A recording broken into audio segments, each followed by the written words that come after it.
So I moved. So yeah, that move along with computer issues, along with the fact that I'm currently working 3 jobs, I haven't really had time to address this stuff, but for the sake of completion, I really want to get this year in review list done, for the 3 of you who might still be watching this. Hi guys! I got other review projects that I think will probably get more views and just generally be more interesting, but I gotta get this done, otherwise it's gonna be hanging over my head. So what I'm gonna do is for the final 5 videos, the best of the best, I'm gonna do actually a more thorough thing, but for the next 55, we're just gonna be cracking right through them. Starting now.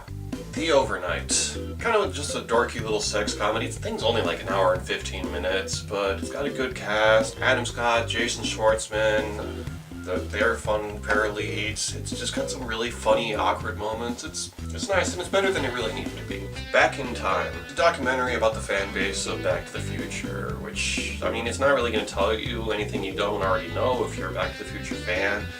But still kind of fun to see. I know there's Back to the Future conventions, but it was still fun vicariously visiting them. I know that the hoverboards were just guys on fishing wires, but it's kind of fun seeing the raw footage of that. If you're a Back to the Future fan, it's nice. The Danish Girl. This is a question I've asked a few times. What was the first trans person? What was their story like? How did that even come about?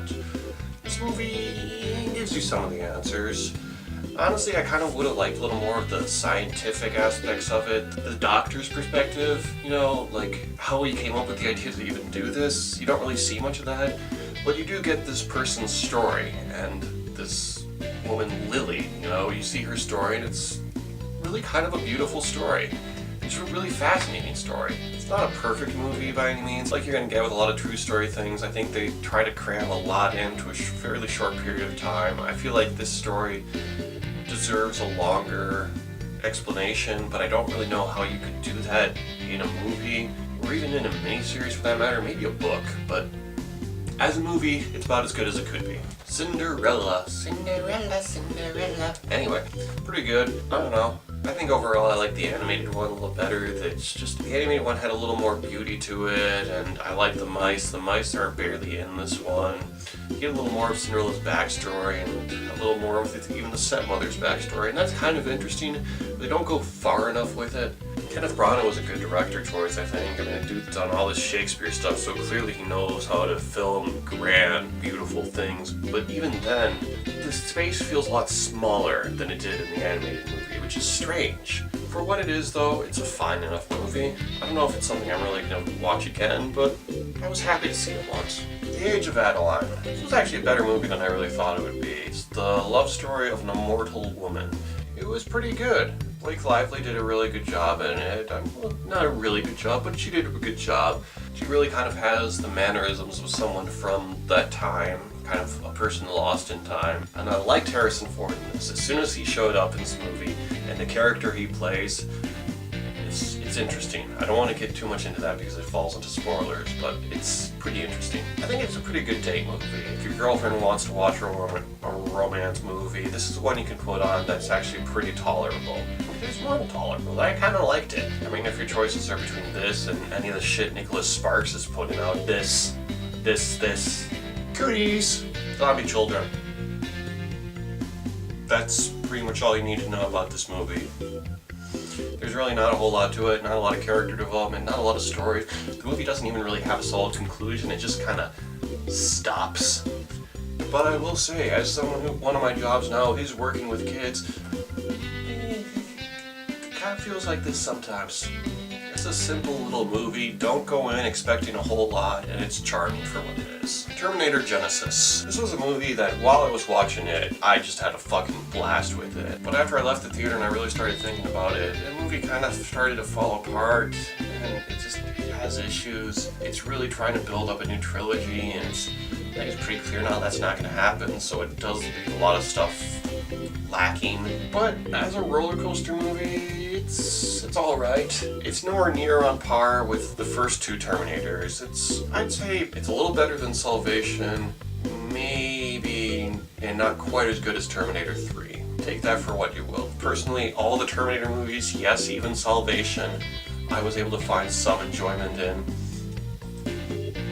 Moving on! The Good Dinosaur. I don't think there's anything really too spectacular about this. It's kind of just a meh Pixar movie. But the thing people always seem to forget, and it drives me batshit insane, is that even a bad Pixar movie is still a better than average movie. Cars 2 is a bad Pixar movie, but it's still a better than average movie in comparison to a lot of other kids' shit put out. Same goes with The Good Dinosaur. I mean, The Good Dinosaur is miles ahead of Cars 2, but it's also miles below Monsters Inc., Up, Toy Story. Dinosaur on an adventure with a little kid, trying to find a home, trying to be a good dinosaur. It's fine. It does have one scene in there where the two of them are sharing how they both lost people in their lives. For those of you who've seen it, it's the scene where they're etching into the sand with the sticks. One of my favorite scenes in any movie this year. Even if the movie surrounding it was just meh, that scene was beautiful. Bridge of Spies. I guess for me, I'm just not totally into this type of movie. If you are, you're gonna love it because it's spectacular, but I don't know a ton about this period of history, so there's a lot of information crammed into there that it became a little exhausting at times. But I think it's still an interesting story worth telling. It's just a little hard to keep track of. It's gloriously directed. Tom Hanks is great. Spielberg's direction has got this really film noir quality to it, and I love that. It's a good movie. I recognize it as a good movie. I just don't know if it's totally my type of movie. I don't know if I'll watch it again, but for what it is, I think it's really good. San Andreas. It's a disaster movie. If you like disaster movies, you'll probably like San Andreas. Me, I love disaster movies, so I really got a kick out of this thing. I mean, I kind of was disappointed that there's so much CGI compared to like the 90s disaster movies, but that's the period we live in. So, what are you gonna do? It's very much in the style of something like a Roland Emmerich movie, and those movies are huge guilty pleasures for me. I actually love The Day After Tomorrow. Am I gonna call it a great movie? No! But it's fun. So this movie has that same kind of appeal. Mission Impossible Rogue Nation. Again, not really totally my type of movie. I'm not big into the spy movie genre unless you do something really intriguing and different with it, I guess. There's a couple of those you'll see later in this list. This one was sort of like, it almost felt like a highlight reel of spy movie shit. You got your scene of there's some sort of performance going on and there's people shooting at each other while the performance is going. You got your big stunt pieces, the hacking scenes. There's even a point in it where I thought to myself, man, all this movie needs is a chase sequence. Oh, Tom Cruise just got on a motorcycle, there we go. So if you like this type of movie, it's a total love letter to that stuff. I don't love these types of movies, but I enjoy them, and I enjoyed this movie. Justice League Gods and Monsters. I guess my only real issue with this movie is I don't think it needed to be a Justice League movie. The references feel forced, the plot, There's enough interesting stuff in here. I liked the vampire Batman. I liked the son of General Zod as Superman, kind of. And I liked that it was really, really violent and dark. There is death. There is blood. There are some gruesome scenes in here for an animated movie, and it's got balls, and I liked seeing that. Tomorrowland. Again, not a perfect movie, but for what it was trying to do, I really liked it. I would have liked to see more of Tomorrowland. I think maybe if they do like a sequel to this, that would be really cool to see more of that stuff. But as a fun adventure movie, kind of like the adventure movies I saw as a kid where they're trying to get to some place, it was fun, it was cool. And George Clooney is really charming in there, and it's got a good message at the end. It kind of really punches you in the face with this message, but I think it's a message worth telling, and one I haven't really seen before.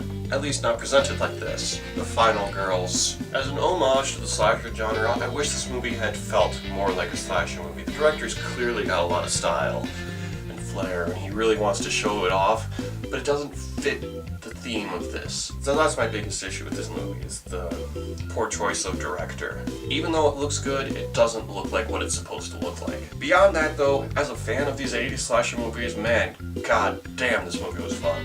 Basically, these people get sucked into a movie from that period. They even reference the fact that the flashbacks are in black and white and shit like that, but it's just totally self-aware, self-referential. If you're tired of that shit, I get it, but I'm not. I still enjoy it. Cabin in the Woods is one of my favorite movies. Oh, also, it should have been rated R. It's rated PG-13. That's fucking stupid. But I still like the movie. The Boy. Kind of an artsy horror movie. This kid growing up in this hotel, it was kind of a bad life, and you just see this kid develop into what might be a serial killer, what might become a serial killer. It's very slow moving, very atmospheric, but if you're into that, I am. It's good. It's a combination of two types of movies I like that I never really thought would blend together, like the atmospheric, artsy movies, and the horror movies, the slasher genre almost, to a degree. Combines the two of them together and it really kind of works out well. Ted 2. I really like the first Ted, and this is really just, I mean, when it comes down to it, more of the same, but I'm okay with that. It's new jokes, but still not in really any new ground. I fucking hate the character of Donnie, played by Giovanni Ribisi, or however the fuck you pronounce his name. He's not funny, he's just creepy, and I hated seeing him come back into this.